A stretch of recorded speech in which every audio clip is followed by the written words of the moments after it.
नमस्कार, मैं हूं आपके साथ मयंक। आज 23 तारीख है और सुबह सुबह सारी ताज़ा खबरों के साथ मैं न्यूज़ रूम में मौजूद हूं। देखिए, तेहरान से लेकर वॉशिंगटन तक और तेल अवीव से लेकर न्यूयॉर्क तक, चाहे यूरोप हो, सिर्फ एक नाम है, ईरान, ईरान और ईरान। पिछले 24 घंटे में जो कई डेवलपमेंट्स ऐसे हुए हैं, चाहे हॉर्मूज का मुद्दा हो, चाहे यूरेनियम का मुद्दा हो, चाहे जंग के हालात हो, वो इस ओर इशारा कर रहे हैं कि अली खामने साहब का ईरान अब वो सुपर पावर की पोजीशन में पहुंचता जा रहा है जिसने दुनिया की तमाम ताकतों को घुटने पर ला दिया है। आप जानते हैं हकीकत क्या है? देखिए, अमेरिका जो है वो ईरान के साथ डील करने के लिए बेचैन है और अरब के 5 देश, इजिप्ट, तुर्की, कतर, सऊदी और पाक भी किसी तरह से जो है वो ईरान को मनाने में जुटा हुआ है। देखिए, जो खबरें हैं, डेवलपमेंट है, बड़े इंटरेस्टिंग है। मैं शुरू करता हूं सबसे पहले मुस्तफा खामेनी के साथ, ईरान के सुप्रीम लीडर के साथ। देखिए, एक प्रस्ताव, ये 24 घंटे पहले की बात है, एक प्रस्ताव अमेरिका की तरफ से भेजा गया ईरान, यूरेनियम को लेकर, हॉर्मूज को लेकर। इस प्रस्ताव को पढ़ने के बाद ईरान के सुप्रीम लीडर मुस्तफा खामेनी ने अमेरिका के मुंह पर मना कर दिया और साफ कह दिया कि हम अपना यूरेनियम नहीं देंगे। किसी हालत में यूरेनियम ईरान के बाहर नहीं जाएगा। ये खबर आपने सुनी होगी, मैंने भी कल वीडियो बनाया था। अब जब ये जैसी ऐलान हुआ ईरान का, उसके बाद बड़े इंटरेस्टिंग डेवलपमेंट हुए।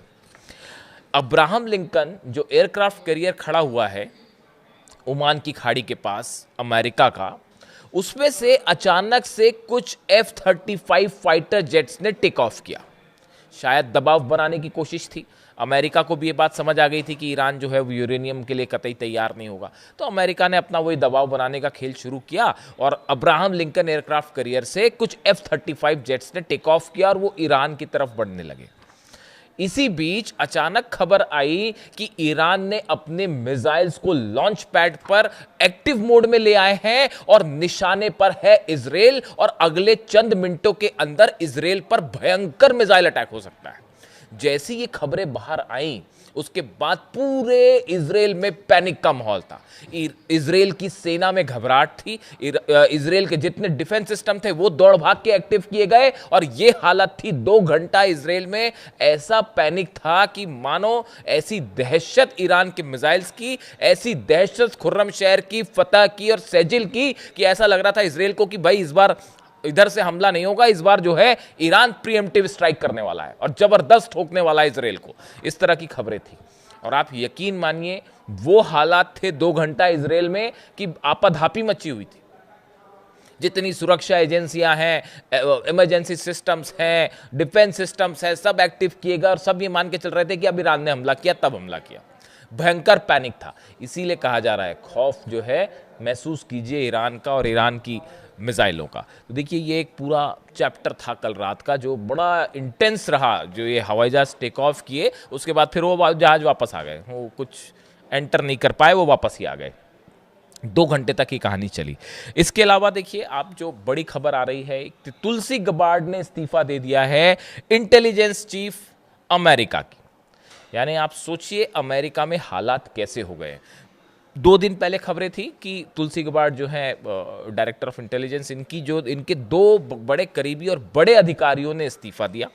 उसके बाद अल्टीमेटली जो है तुलसी गबार्ड ने भी इस्तीफा दे दिया। उन्होंने अपने कुछ व्यक्तिगत कारण बताया, लेकिन हकीकत यह है कि एक के बाद एक डोनाल्ड ट्रंप के एडमिनिस्ट्रेशन के अधिकारी उनका साथ छोड़ते जा रहे हैं और एलिगेशन ये लग रहे हैं कि वो ईरान को लेकर उन बातों को मानने को तैयार नहीं है जो डोनाल्ड ट्रंप उनसे कहलवाना चाहते। हकीकत बस इतनी है, इसके अलावा और कुछ नहीं।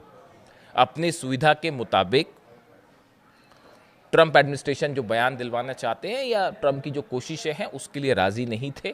कई अधिकारी एक के बाद एक वो इस्तीफा दे रहे हैं और उसी में लिस्ट में अब अगला नाम तुलसी गबार्ड का भी शामिल हो चुका है।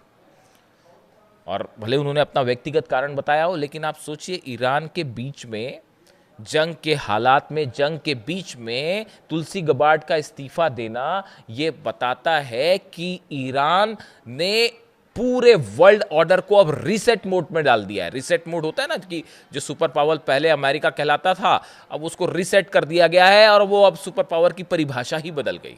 आज आप देखिए मिडिल ईस्ट में सिर्फ ईरान ईरान हो रहा है, इजराइल में सिर्फ ईरान ईरान ईरान हो रहा है, अमेरिका में ईरान ईरान हो रहा है, यूरोप में ईरान ईरान हो रहा है।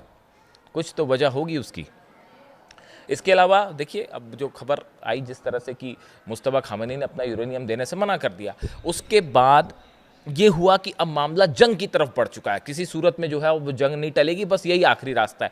लेकिन अब उसमें भी परेशानी है कि अगर अमेरिका की तरफ से हमला होता है, इजराइल की तरफ से हमला होता है, तो पलटवार भी बहुत ज़बरदस्त होगा। और शायद ऐसा पलटवार होगा कि पिछली बार से ज़्यादा, पिछली बार तो 15-16 बेस जले थे, इस बार पता चला कि वो रेंज जो है 7-8 हज़ार किलोमीटर वाली रेंज में सब कुछ तबाह हो जाए। इसकी बड़ी पॉसिबिलिटी है, इस पर मैं अलग से एक वीडियो कर दूंगा आपके लिए। अब देखिए खबर ये थी कि मुस्तफा खामेनी साहब ने मना कर दिया कि हम अपना यूरेनियम नहीं देंगे, बाहर नहीं जाएगा। उसके बाद मनाने की कोशिश शुरू हुई किसी तरह से कि भाई एक बार और कोशिश करके देखिए कि किसी तरह से बातचीत आगे बढ़े, और 5 देश इसमें शामिल हैं। इजिप्ट का डेलीगेशन जो है वो तेहरान में है, तुर्की के अधिकारी तेहरान में है, पाकिस्तान से जनरल मुनीर जो है वो पाकिस्तान पहुंचे हैं, कतर के अधिकारी, सऊदी के अधिकारी, ये 5 देशों के अधिकारी इस समय तेहरान में मौजूद हैं। फोन पर लगातार कोशिशें हो रही हैं कि किसी तरह से मुस्तफा खामेनी साहब के गुस्से को कम किया जाए और किसी तरह से ईरान को बातचीत के टेबल पर लाया जाए और इस जंग को टाला जाए। और खास तौर पर देखिए कल पहले खबरें आई कि जनरल मुनीर ने अपना दौरा रद्द कर दिया है, क्योंकि मुस्तफा खामेनी ने मना कर दिया यूरेनियम देने से, यूरेनियम शिफ्ट करने से मना कर दिया उन्होंने। तो फिर बात जो है वो जंग की तरफ बढ़ने लगी तेजी से। अब जब वो मामला जंग की तरफ आगे बढ़ा, जितने अरब देश हैं सब इस बात से घबराए हुए कि भाई कहीं हम लपेटे में ना आ जाएं फिर। तो एक बार फिर कल रात को कोशिशें शुरू हुई कि किसी तरह से बातचीत शुरू की जाए, जंग को टाला जाए। 5 देश जो है लगातार कोशिश कर रहे हैं और जनरल मुनीर अब खुद तेहरान में है। वो पहुंचे अल्टीमेटली, अब वो उनकी अमेरिका का संदेश जो है वो आगे पहुंचाने में जुटे हुए हैं। हॉर्मूज को लेकर डेडलॉक है और दूसरा जो है वो यूरेनियम को लेकर। ये साफ कर दिया है ईरान ने कि चाहे जो हो जाए, यूरेनियम ईरान की प्रेस्टीज है, ईरान का सम्मान है, उससे किसी तरह का समझौता नहीं होगा। जो जैसी खबरें हैं, सिक्योरिटी काउंसिल में चर्चा हुई ईरान की और उसमें ये कहा गया कि मुद्दा सिर्फ ईरान की यूरेनियम का नहीं है। मुस्तफा खामेनी ये मानते हैं कि अगर हमने अपना यूरेनियम दे दिया तो उसके बाद अमेरिका किसी भी क्षण हम पर हमला कर सकता है, अमेरिका किसी भी वक्त धोखा कर सकता है। बात नंबर 1। बात नंबर 2, ईरान के साइंटिस्ट ने बड़ी मेहनत से शहादत दे के इस यूरेनियम को डेवलप किया है। जो 12 दिन की जंग में ईरान के साइंटिस्ट पे हमला हुआ, जो 40 दिनों के दौरान शहादतें हुई हैं, उनकी मेहनत का नतीजा है ये यूरेनियम, जो किसी हालत में नहीं दिया जाएगा। उन्होंने कहा कि ये ईरान के सम्मान का प्रतीक है जो नहीं दिया जाएगा। तो अब वो यूरेनियम जो है वो सिर्फ ईरान का एक न्यूक्लियर मटेरियल नहीं है, वो ईरान की प्रेस्टीज से जुड़ा हुआ मुद्दा बन गया और उसको सौंपने से इसीलिए मना कर दिया गया। अब हॉर्मूज पे और न्यूक्लियर प्रोग्राम पर मुनीर जाके वहाँ क्या बात करेंगे, ये 5 देश क्या समझाएंगे, बड़ा ही मुश्किल है मामला आगे बढ़ना। इसके अलावा अभी जो स्थिति है उसमें देखिए करीब 1500 जहाज हॉर्मूज में फंसे हुए हैं जो निकल रहे थे।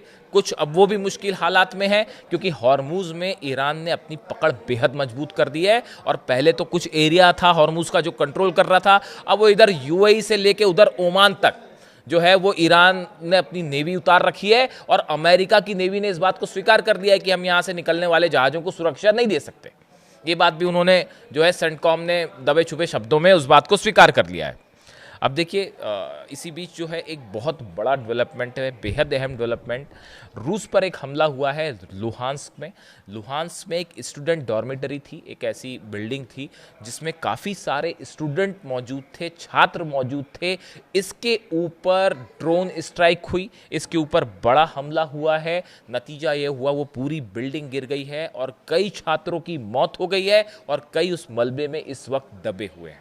खुद पुतिन ने आके इस बात की जानकारी दी कि कई उसमें छात्र बच्चे दबे हुए हैं नीचे, उनको निकालने की कोशिश की जा रही है। कई लोगों की मौत हो गई है, कई लोग घायल हो गए। ये हमला बिल्कुल वैसा ही हमला है जैसा मिनाब पर हुआ था, जैसा मिनाब में निर्दोष छात्राओं को, बच्चों को निशाना बनाया गया और छोटी छोटी बच्चियों को शहीद कर दिया गया। उसी से मिलता जुलता हमला अब लुहांस्क में हुआ है और पुतिन का गुस्सा 7वें आसमान में है। नतीजा ये है कि आईसीबीएम्स टेस्ट हो रही हैं, न्यूक्लियर फोर्स को पुतिन ने मैदान में उतार दिया है, 60,000 सैनिक उतार दिए हैं, बेलारूस के साथ मिलकर न्यूक्लियर वॉर की प्रैक्टिस में जुट गए हैं पुतिन। पूरा नेटो घबराया हुआ है। हकीकत यह है कि अब पुतिन के गुस्से से पूरा नेटो जो है वो घबराया हुआ है। यानी एक तरफ मुस्तफा खामेनेई का गुस्सा, वो जो है इधर अमेरिका को घुटनों पे लाए हुए हैं, उधर नेटो को घुटने पे लाए हुए हैं पुतिन। और इसी बीच देखिए एक बार फिर चीन के साथ अमेरिका का मामला बिगड़ता दिखाई दे रहा है। कल डोनाल्ड ट्रंप ने एक बयान दे दिया। उनसे एक पत्रकार ने पूछा कि भाई ताइवान को लेकर आप क्या करने वाले हैं, क्या आप ताइवान की राष्ट्रपति से मुलाकात करेंगे, उनसे बात करेंगे? तो उन्होंने ये कह दिया कि हाँ, हम उनसे देखेंगे, उनसे बात करेंगे, उस पर क्या हो सकता है हम सोचेंगे। ये बात चीन को बेहद नागवार गुजरी है। और चीन देखिए, चीन और अमेरिका के जहाँ तक संबंधों का सवाल है, दोनों में कोई ट्रस्ट है ही नहीं। वो आपने देखा कि वो जो गिफ्ट दिए थे वो भी फेंक के चले गए वापस। तो वो बातें होती रहती है, कमर्शियल्स डील हो सकती है, लेकिन स्ट्रैटेजिक पार्टनरशिप का कोई सवाल ही नहीं है और ना ही ट्रस्ट का सवाल है, खासकर वेनेजुएला पर हमले के बाद। तो ऐसी स्थिति में अब मामला ये है कि एक बार फिर कोशिशें हो रही हैं कि किसी तरह से ईरान को मनाया जाए। और ये जो जंग सामने दिख रही है, और वो भी हज के बीच में, इस दौरान जो है अगर किसी तरह के हमले होते हैं तो बड़ा पैनिक होगा। सऊदी अरब ने तो अपनी फोर्सेस भी उतार दी हैं।